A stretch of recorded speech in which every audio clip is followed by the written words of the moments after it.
Is Dr. Veena Kalra and Dr. Sanjeev Thomas to join as chairs for Dr. Helen Cross's talk. Dr. Sanjeev Thomas is President of Indian Academy of Neurology and Professor of Neurology and Head of R. Madhavan Nair Center for Comprehensive Epilepsy Care, Department of Neurology, Sri Chitra Institute of Medical Sciences, Trivandrum. Dr. Veena Kalra obviously doesn't need introduction.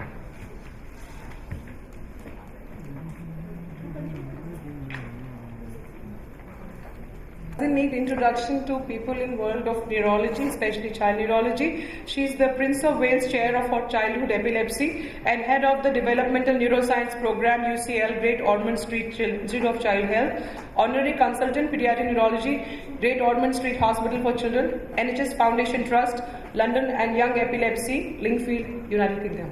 She could not be here in person, but she was kind enough to go on Skype. And if you realize, it's -5.5 hours there, so it's early morning.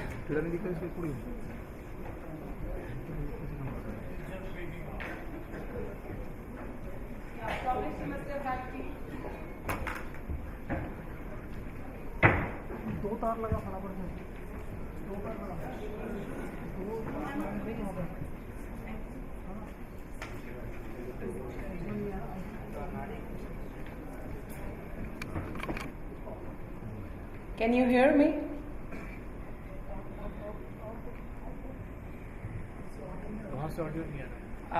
One second, we can't hear you. I hope, can you unmute your... Can you hear me now? Yeah, all loud and clear. Good morning. Sorry to have woken you up so early, and we're extremely grateful to you. I'm really extremely grateful to you. The whole audience can see you, but you can see only the chairpersons. So and they will be asking the questions from the audience, and we're very honored to have you. And actually, I've already introduced you to the audience, and they don't need introduction anyway. And your talk is therapies for intractable epilepsy, including dietary therapies, cannabis, and VNS, and very kind of you to have agreed, ma'am. Really honored to have you there. The chairs for the session are Dr. Satish Jain, Dr. Veena Kalra, and Dr. Sanjeev Thomas. So I get up and Sanjeev Thomas will sit. So both of them, all three of them can be a bit closer so they are online visible to you. Over to you, ma'am, and I'm moving off for the chairperson. Thank you. Okay, thank you. Thank you. Can I just check? Do you want me to share screen to show my slides? Yeah, please share your slides. Okay.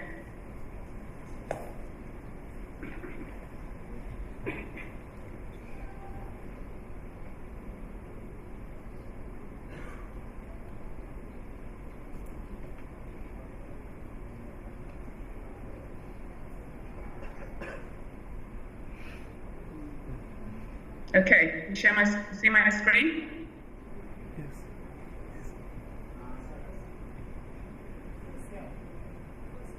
Can I confirm that you can see my slides? Yes. Okay. Yeah. And would you like me to start? Yeah, now it's good. Okay. Okay, so shall I start? Yes. Okay, thank you very much, and thank you for inviting me and allowing me to do this by this method of technology, and I hope very much that you are able to hear me clearly and indeed see my slides. So I have been asked to talk today about therapies for drug-resistant epilepsy.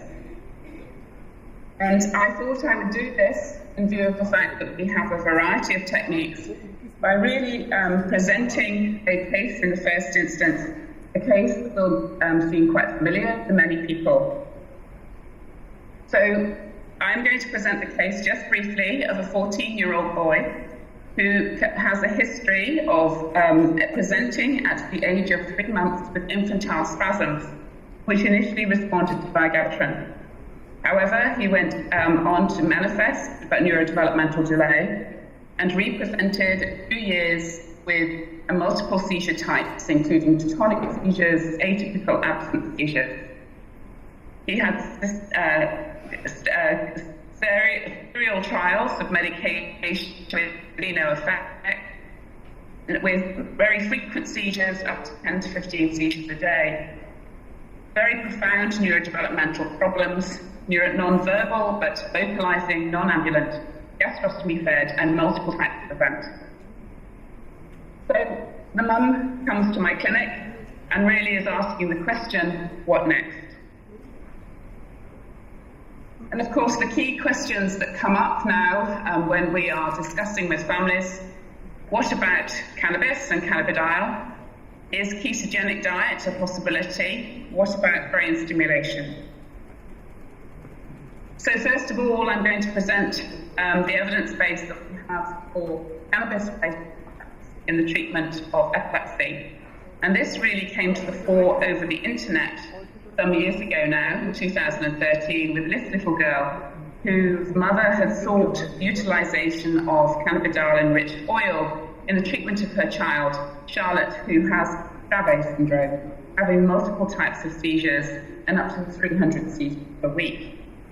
She had utilized this product and demonstrated a dramatic response to seizures, going down to at least a minimum of about 4 seizures a day, and therefore this hit the internet.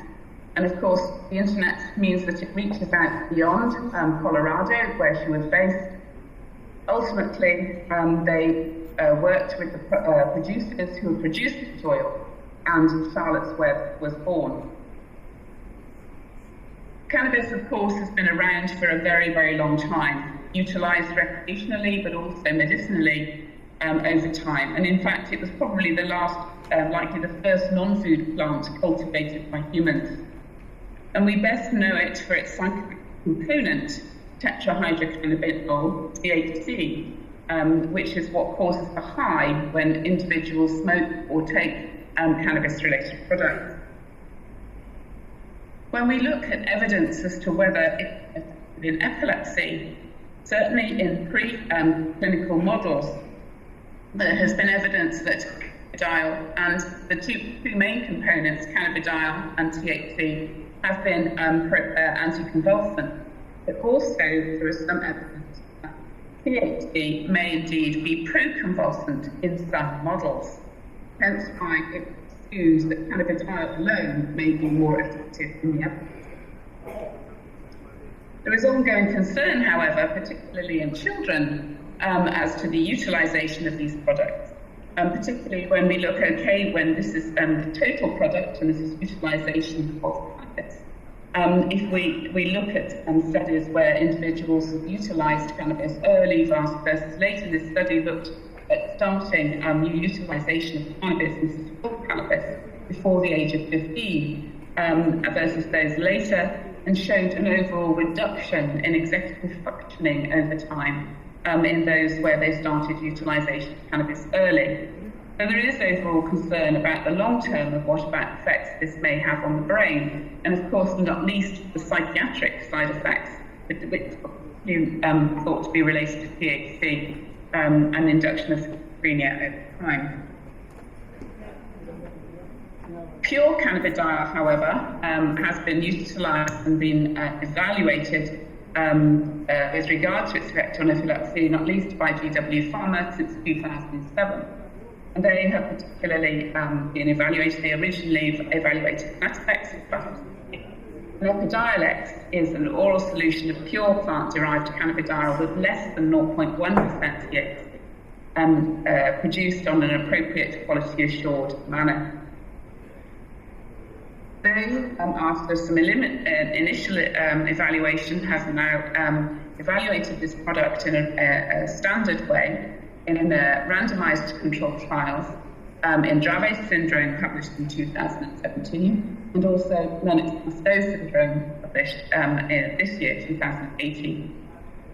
In children with Dravet syndrome, evaluated that they have a confirmed diagnosis by a centralized panel.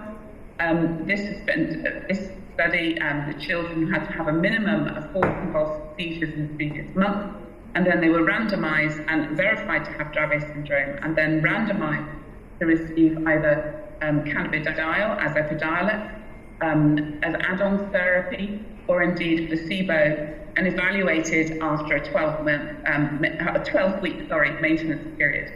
And there was the primary endpoint was percentage reduction in convulsive seizures at the end of the maintenance period compared to that in the baseline. And indeed, those treated with cannabidiol reached that primary endpoint, namely it was a significant benefit in those who had utilised cannabidiol against those who had utilised placebo. And this was not only in convulsive seizures, also in fatal seizures. Of course, there's always the issue about what the side effects may be, and this table summarises those side effects, not least looking at those where there was more than a 10% more than a 10% proportion in each group where the side effects were seen. Yes, there were relatively frequent side effects, not only in the cannabidiol group, but also the placebo group. But those that were treatment-related were actually more significant, were higher in representation in the cannabidiol group, and leading to withdrawal in the cannabidiol group in around 8%. Those main effects were somnolence, diarrhea, decreased appetite, and fatigue. One of the other things that were noted were raised liver enzymes, and there was a cut-off point where we needed to decide whether it was needed to be evaluated at more than 3, the upper limit of normal, of liver enzymes. But these were seen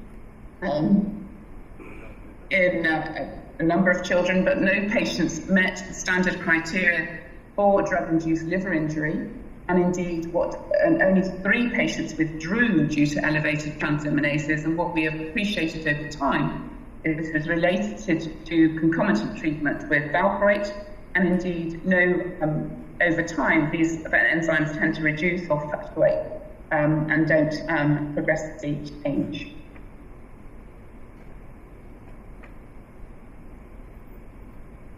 The other issue that has been noted over time, and this was a study performed in one of the centres that were originally utilising cannabidiol on an open label basis prior to the randomised controlled trials, this in Boston. And what they noted was that there were a number of children who had concomitant medication with clobazam, and they looked at norclobazam levels, metabolite of clobazam, and demonstrated in where clobazam was used, clobazam levels and norclobazam levels increased quite significantly. So the CBD or cannabidiol is a mild cytochrome P50 inhibitor, and they also qualified that was seen could quite likely be related to the rise in norclobazam levels that were seen. Previously, therefore, there was a question as to whether perhaps some of the or all the anti-epileptic or convulsant effect of cannabidiol may be related to concomitant increase in levels in other medications.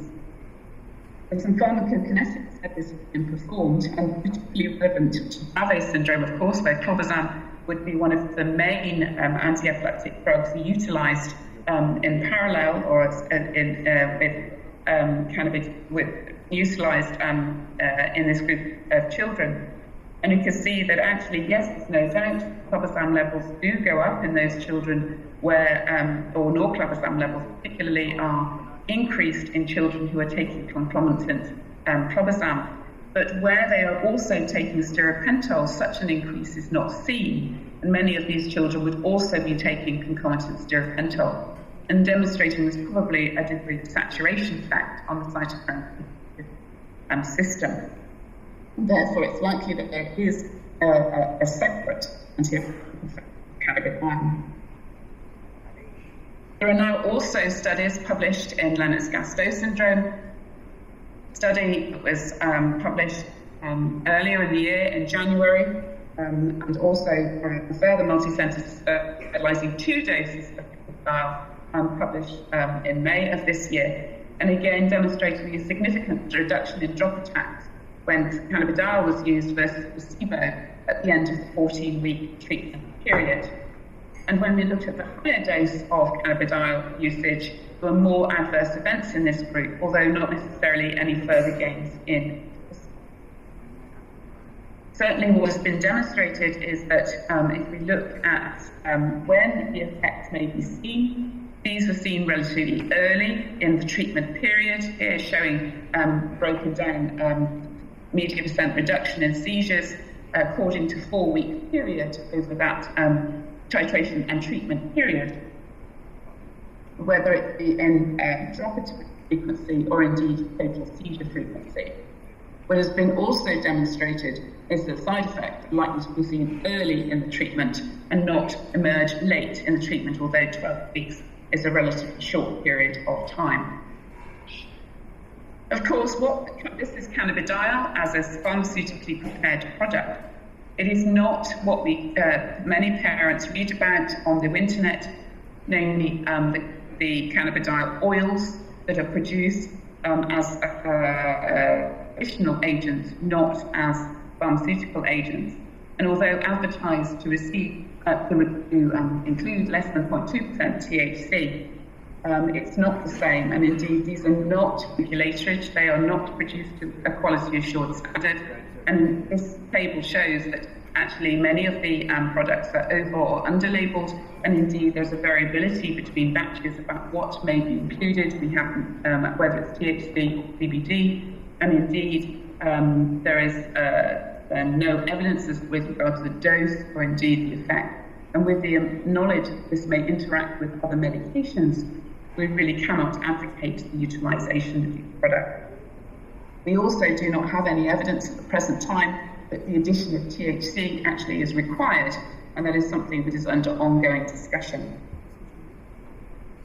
So now we move to dietary treatments, and what is the benefit of these?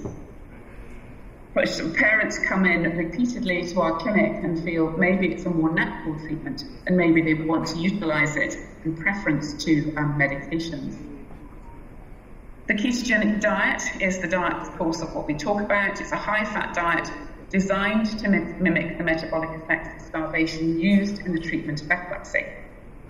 We now have randomised controlled data to indicate that it is probably as effective as other newer anti-epileptic agents in the treatment of drug-resistant epilepsy.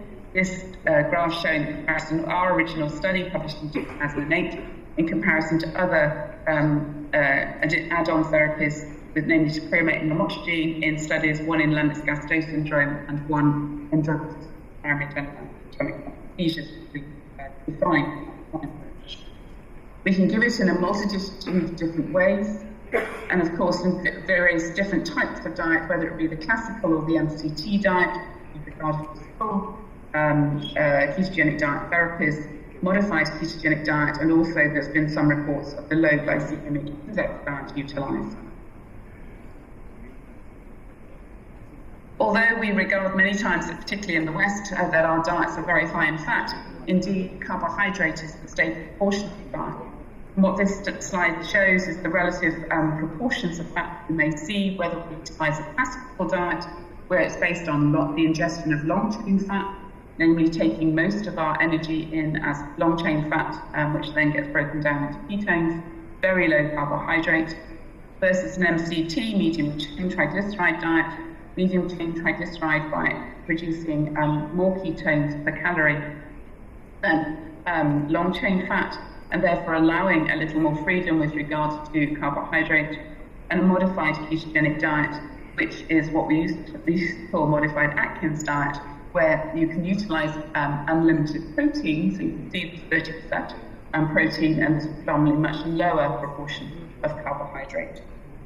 We're utilizing a much freer amount of protein, then makes it a little easier to with regard to compliance. However, it cannot be thought of as a natural treatment. Yes, it utilises natural products, but indeed it generates side effects just like any other treatment that you have to monitor and perhaps adjust the diet in order to try and minimise those. This is the results from database systematic review of evidence-based with regard to utilisation of ketogenic diet therapies.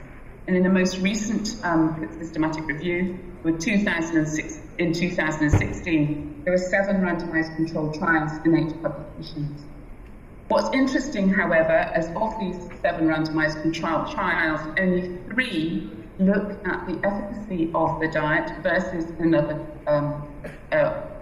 treatment or no change in treatment. and that is our original RCT published in 2008.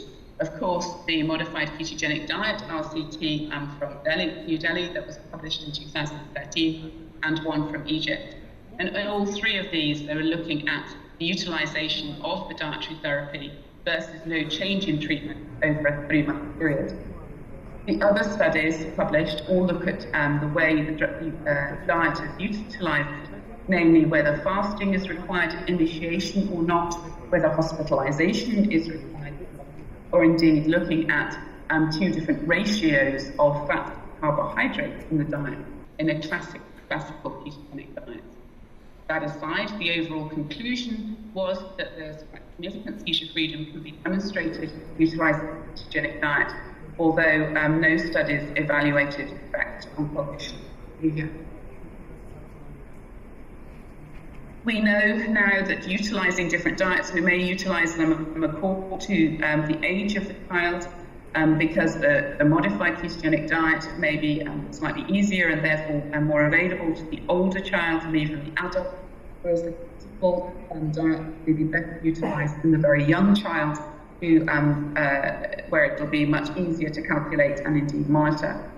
Although we're aware that the degree of ketosis that may be generated will be much higher with the classical version versus the more modified version. And we also know that the diet can be utilized in what is being utilized in many parts of the world in the treatment of the epilepsies. And therefore we know that we can administer this diet through many different cultures, not restricted, and that which type of diet can be chosen according to the main staple parts of the diet utilized in that culture. And it's not just limited to children, and we have some data, albeit limited. Utilizing a ketogenic diet may be effective in children and adults, although the main reason for discontinuation of this diet is lack of efficacy. It does take a modification of lifestyle. We do have to take in certain foods, keep to a very strict regime, and this can be quite limiting, particularly for adults.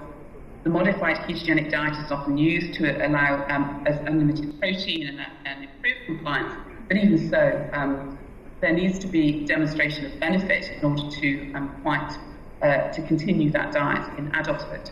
And what the study on the right shows is that looking at the efficacy and compliance is that the modified ketogenic diet, although it leads to less efficacy, is likely to be greater degree of compliance.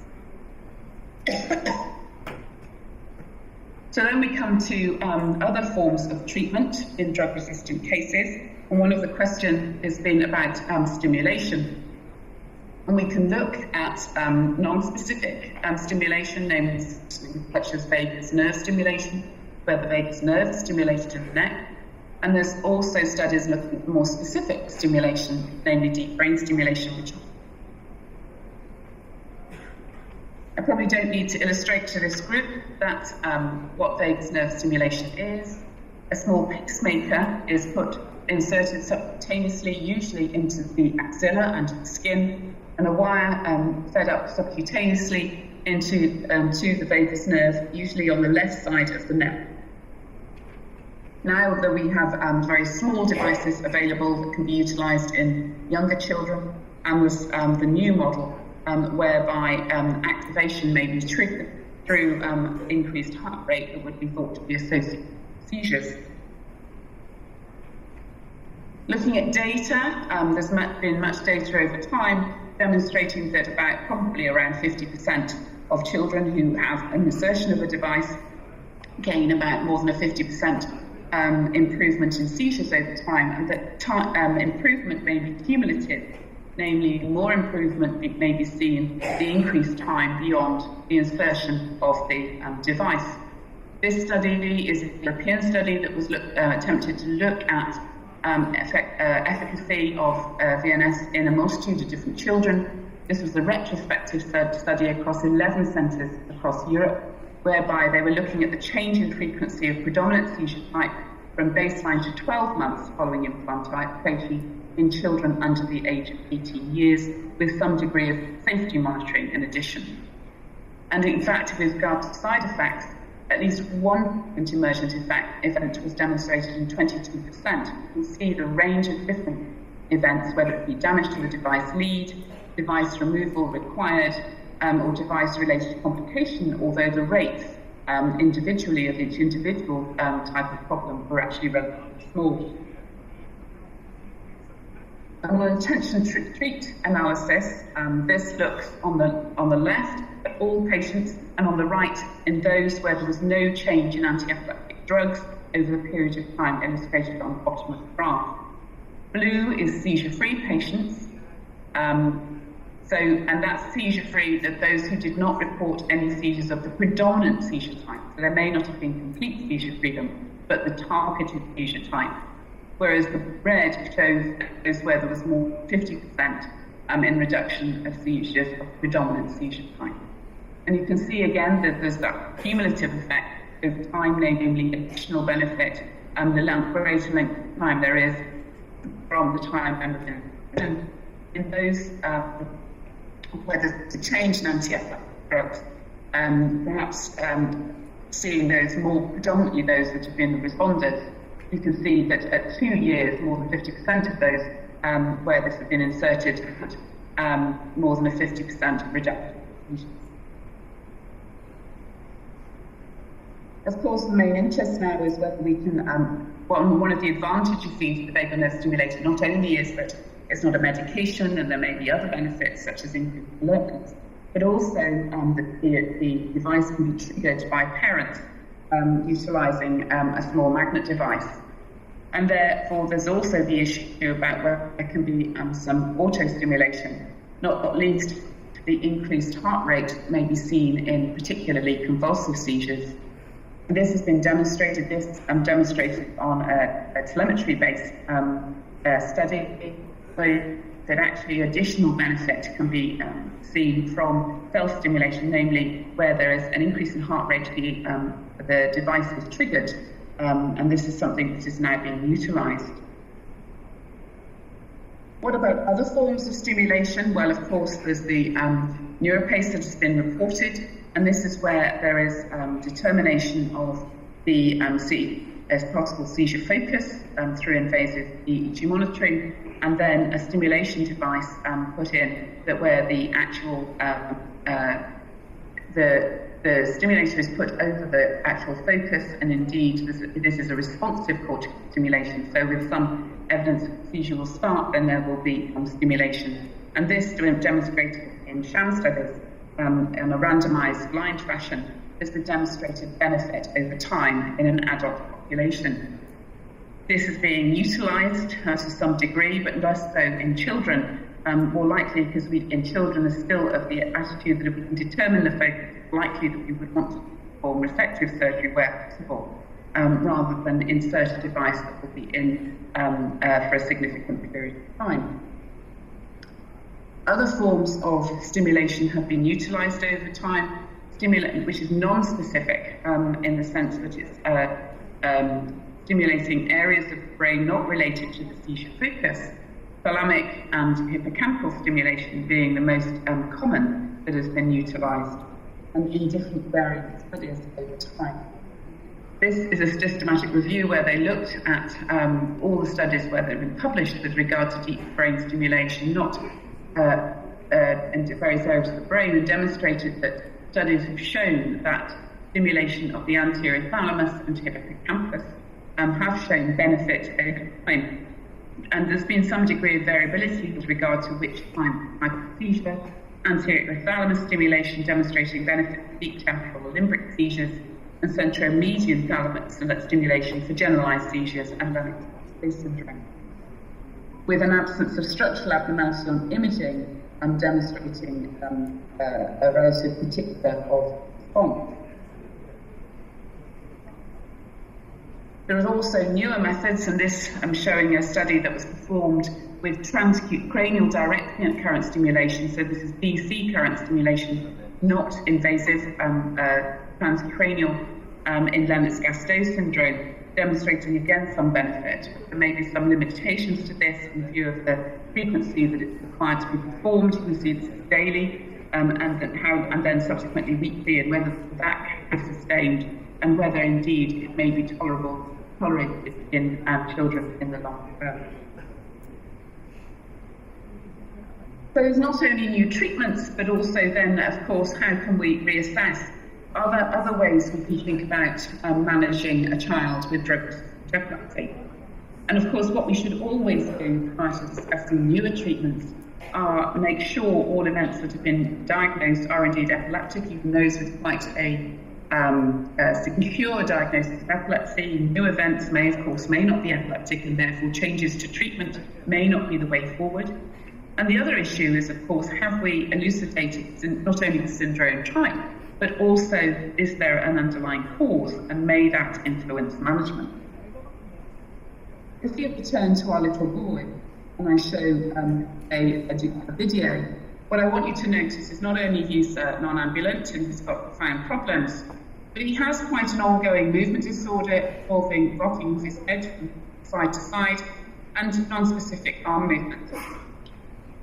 And this, we know, can be quite characteristic of a particular gene abnormality causing early onset epilepsy, namely STXBP1. We are now increasing our diagnoses, particularly with regard to genetic diagnoses in this proportion of families, in patients. And may that move us forward with regard to the ways forward in management. Many of our parents sit, and although we're able to give them aids to diagnosis, their key issue is surely, if we know the cause, can we not change the abnormality? Can we not treat the abnormality specifically? There's no doubt that we are beginning to rethink the way we look at the epilepsies. This is the rewrite of the working definition of the epilepsies published in 2014 by the International League Against Epilepsy. Yes, epilepsy being a disease of the brain and still diagnosed after at least 2 unprovoked seizures occurring more than 24 hours apart. But there's also a definition according to what we may consider to be epilepsy if there's a high general recurrence risk or the diagnosis of an epilepsy syndrome. But what we also wanted to move toward is that epilepsy is not a single diagnosis, it's a symptom of a multitude of different causes, and therefore the epilepsies can be looked at as a group of diseases. And we had the new classification framework published last year, where we can look at the epilepsies in a variety of different ways. Yes, we can describe it as the seizure type, or indeed ultimately epilepsy type, epilepsy syndrome. But increasingly, we should be looking at the underlying etiology, grouped into 6 different groups as illustrated on the right-hand part of the slide: genetic, structural, infectious, metabolic, immune, or unknown. An unknown being a key aspect here, because more research in this area mean that group become much smaller. And of course, individuals may belong to more than one of these groups. The other thing to point out from the classification framework is comorbidities, of course, are almost equal with many of these syndromes and types of epilepsy, as indeed the seizures themselves. Traditionally, when we thought of our anti-epileptic drugs, we think we know how many of them work. Many of their mechanisms of action have been determined subsequent to their discovery that they're anti-epileptic or convulsive. Not least sodium valproate, where many compounds were being evaluated, determined to have anti-seizure potential, and then it was discovered that it was the solvent in which they were utilised that was the actual active component, namely the valproate. So we've got quite a generic mode of action, and is this relevant to all types of epilepsy? Of course, we know, particularly in childhood, we have many different epilepsy syndromes and increasing causes which may give the electrochemical patterns that we see in these syndromes. And these syndromes are still important, many of which now being re-looked at by the ILA to try and determine whether we can come up with definitions of inclusion criteria for these syndromes. But also we know there's increasing numbers of gene abnormalities that may be responsible for these syndromes. This slide is not for everybody to be able to read all the genes, and it is not exhaustive. Of course, many genes are being evaluated and reported on a week-by-week basis, as the cause of many of these epilepsies, but illustrating that the epilepsies are a group of rare diseases with a common symptom. And can we therefore target etiology in these many different epilepsies to improve the outcome and not only treat the seizures, but all the other comorbidities that go alongside it, and really move towards what we now call precision medicine? Surgery, of course, which I'm not going to dwell on, but to illustrate, is a targeted approach. We target the underlying structural abnormality, to either disconnect or remove that, and lead to hopefully curative surgery, namely seizures, a significant benefit in seizures, and perhaps the other benefits over time. And this just illustrates whether there be hemispheric disease or indeed focal brain abnormality that will cause the seizures and removal of or detection of these, leading a significant benefit over time. And we now know from longitudinal studies that actually not only do we get seizure, a good chance of seizure freedom in carefully selected candidates, now partly not least from India that demonstrated this, but also there are longer term studies demonstrating that improvements may be seen in IQ in the longer term, and we're talking beyond 4 to 6 years following surgery in many of these children, related not only to seizure freedom, but also to improvement, removal from anti-epileptic drugs. And this, the study does demonstrating, this is something we collected data some time ago, but demonstrating you can see seizure freedom in the short term in as many as 72%. But also, you can see changes and improvements in IQ over time related to seizure freedom, but also weaning from anti-epileptic medication. This is unlikely to happen if we continue to treat these children with structural lesions, because there's little chance of weaning their medication. We can also see that there may be targeted benefit from utilisation of the ketogenic diet. And many studies have been reported now, cohort studies according to different syndromes, whether it be West syndrome, Dravet syndrome, Lennox-Gastaut syndrome, demonstrating benefits of the ketogenic diet over and above what may be now considered optimal medical treatment.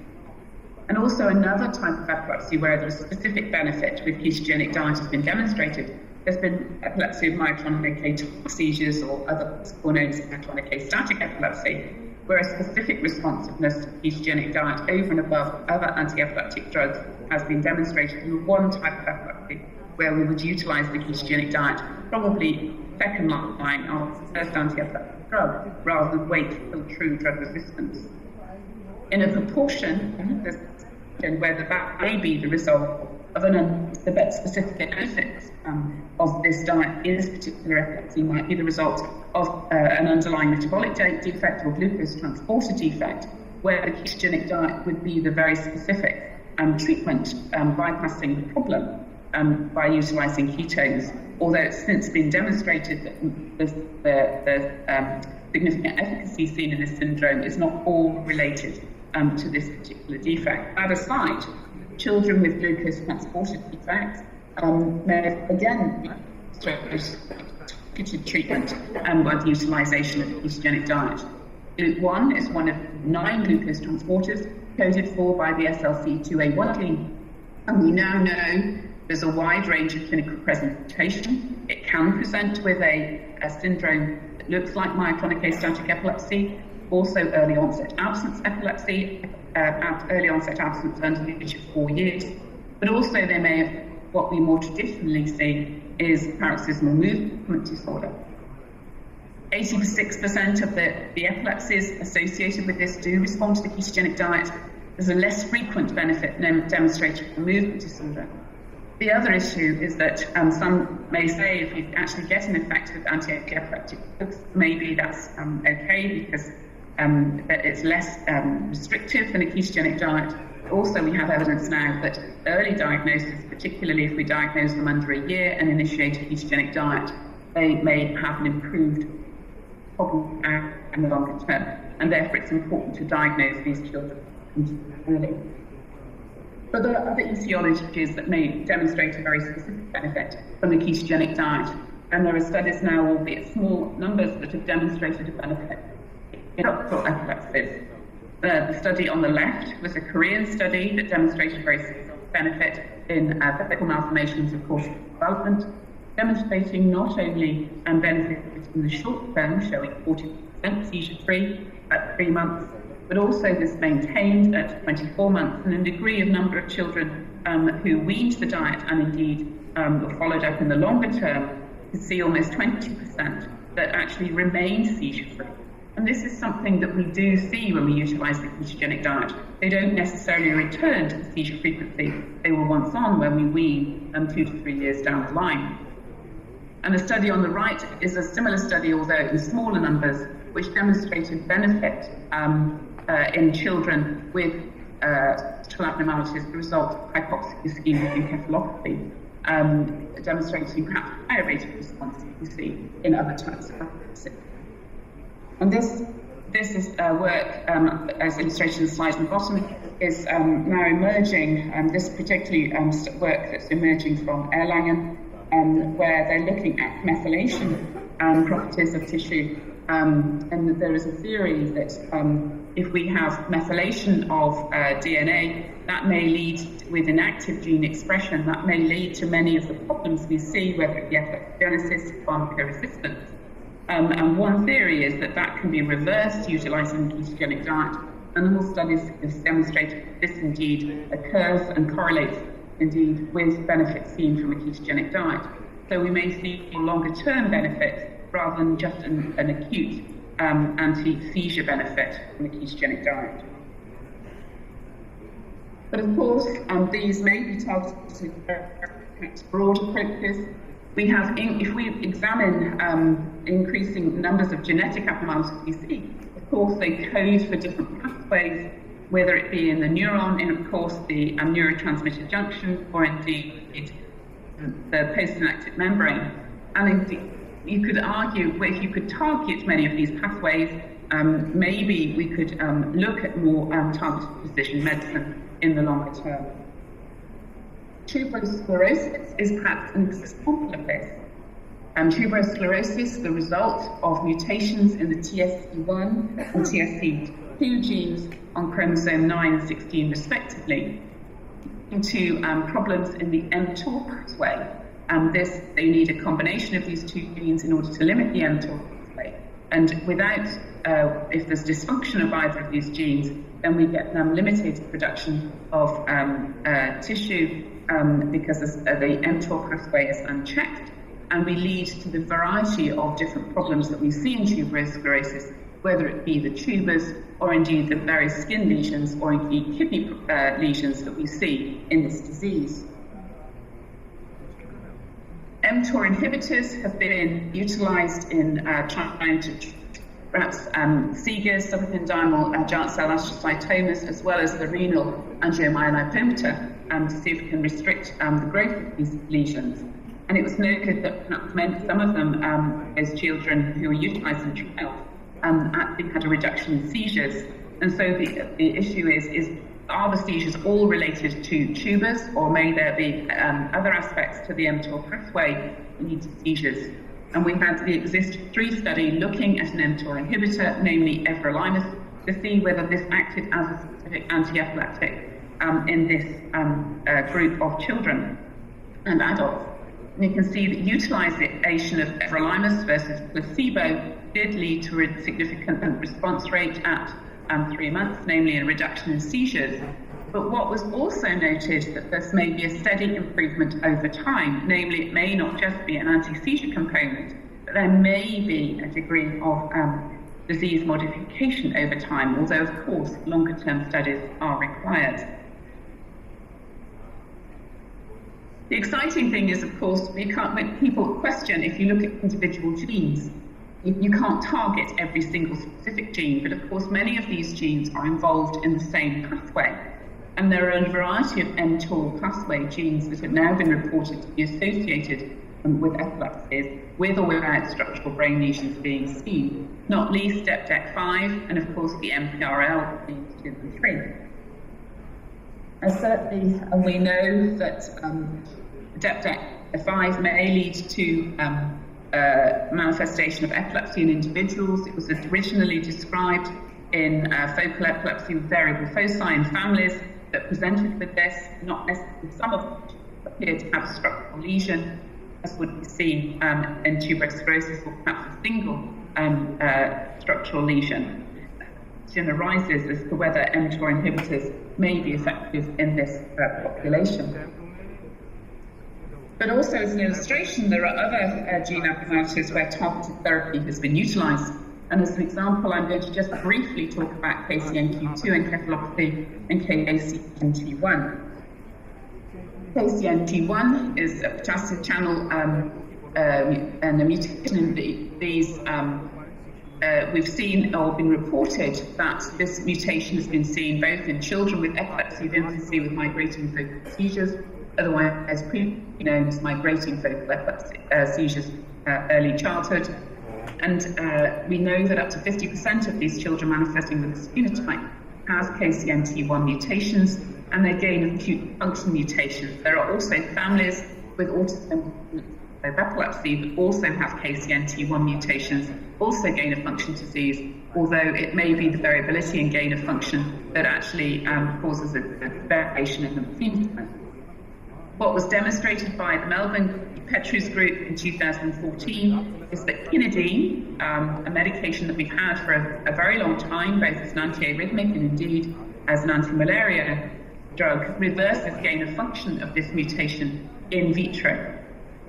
When utilised in single case reports and maybe case series, and there's now been up to 19 patients reported in the literature, a favourable response, and this is in patients with EIMFS, namely epilepsy in infancy with migrating focal seizures.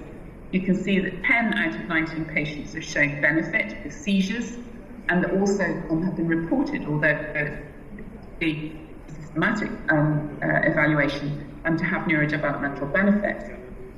There has been a randomized controlled trial utilising a sign reported in autosomal dominant frontal epilepsy with this mutation in adults and teenagers from a single family, albeit very small numbers.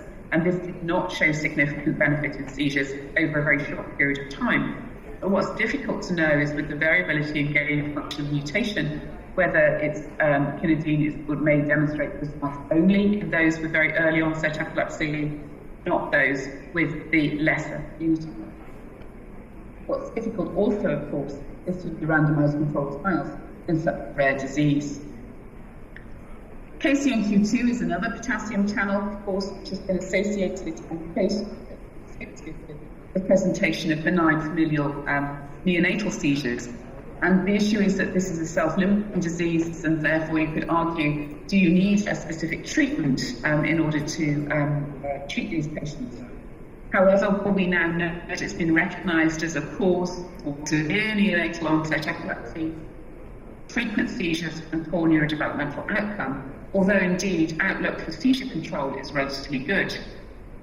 We are aware of a potassium channel opener, although this has not really reached the mark in view of concern about new pigmentation. It has been utilised in the group of these children with very severe encephalopathy and demonstrated benefit, particularly where it's been utilised early, when the seizures were particularly problematic. But what's also been demonstrated is the sodium channel blockers in this population, namely phenytoin and carbamazepine. Medications perhaps be utilised relatively less in the first year of life because of the way it's metabolized, but that is why children have become completely seizure-free with utilisation of the potassium channel with the sodium channel on the membrane. So where are we now? I've been through quite a lot, but if also perhaps looked at in re-evaluating how we look at the epilepsies, particularly those in early onset and childhood. Certainly the traditional concept of the epilepsies are being challenged. We look at it as a group of rare diseases, and therefore we're trying to examine in more detail a rationale as to the way we treat patients. The older therapies can be seen to be more targeted in their approach, and yet we are trying to move towards a more simplified approach, particularly with regard to the ketogenic diet. But the genetics are providing an understanding of the underlying pathophysiology, and perhaps we can revisit what we may need treatment through individuals. A problem can never be solved on the same level of thinking that identify. Thank you very much.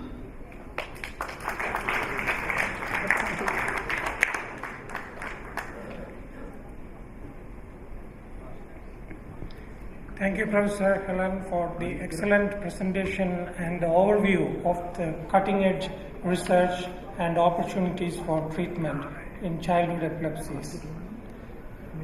I invite the audience to ask questions, and we will relay that to Professor Helen. Do children develop tolerance to cannabidiol over time? Does that mean we have to increase the doses over time? And do children ever come off cannabidiol once they are seizure-free? I'm repeating this question. When the children are on cannabidiol, do they need to increase the dose as the tolerance is developing?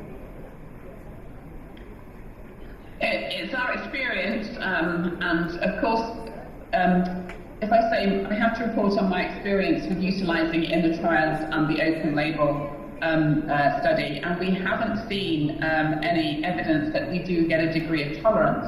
That is something that was a concern in the initial phases, not through any evidence really, but through our questions, would they get tolerance? But we don't appear to see that, and I mean, the numbers are quite small, and certainly that's something we need to look at when we evaluate the open label data beyond trials in the longer term.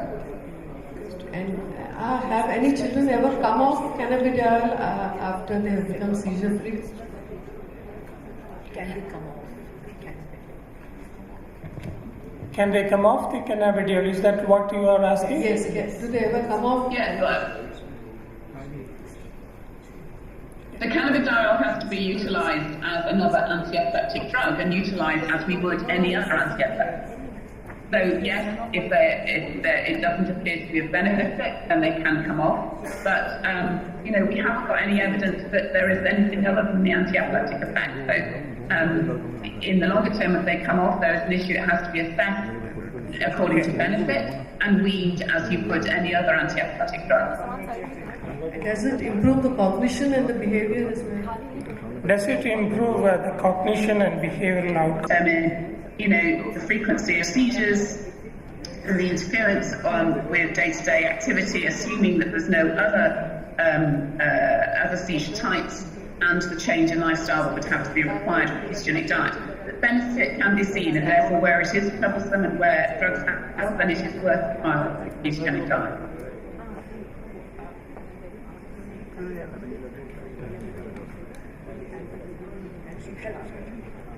Helen, I have one question. I have currently a patient who's 7 months old with a KCNT1 identified genetic defect. This child came to me at the age of 3 months, had good milestones, had head control, was smiling. From 3 months to now, he's really gone down very, very abruptly with a spate of seizures. He responded very well to 3 anti-epileptic drugs for almost 4 months, but he's almost intractable now. We've been trying quinidine for the last 3 weeks maybe, and not with. Do you know the company that still makes quinidine? I have to say my pharmacy sources it. And we've been able to source it. I can provide you with those details. Yes, please. But I can't say, I would have to double check with pharmacy where they source it. But we have been able to source it on an intermittent basis, so I can provide you with those details. Quinine is a stereoisomer of quinidine. Can we use quinine? Because quinine is it's a stereoisomer of quinine. It's the exact same chemical formula.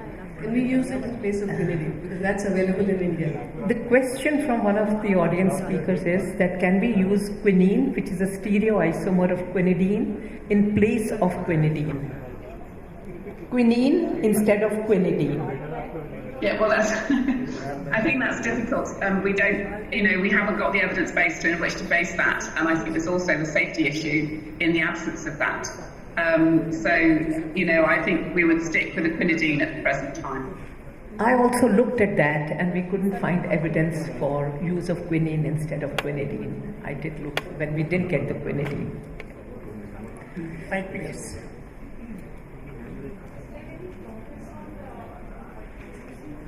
Can't hear. Mike, please. Please wait. Get the mic. Mike, please. Is there any? I read that some companies are trying to produce ketones by drugs, and they're trying to produce ketones without going on to ketogenic diet. Is there any progress on that? The question is, can we use drugs that produce ketosis instead of ketogenic diet and expect the same results? It's been a long discussion about where the mechanism of action sits and whether it is the ketones that cause benefit. I mean, yes, there are some studies that demonstrate that it may be related to ketosis, but there are equally studies that show that the degree of seizure control isn't related to the degree of ketosis. And there are many pathways on which the ketogenic diet acts, not least the mitochondrial pathways, increasing mitochondrial function, whether it's the free fatty acids that act as the anti-epileptic effect.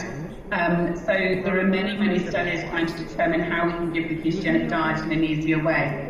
Certainly, we've been looking at the use of medium-chain fatty acids, or C10, particularly decanoic acid, as to whether that may be benefit, and the early tolerability studies. There are studies utilising trihexanoid to see whether this is a C7 ketone ester, which enhances anaplerosis or activity in the TCA cycle. It is also being evaluated. I think many of us feel that it's probably a different mechanism of action.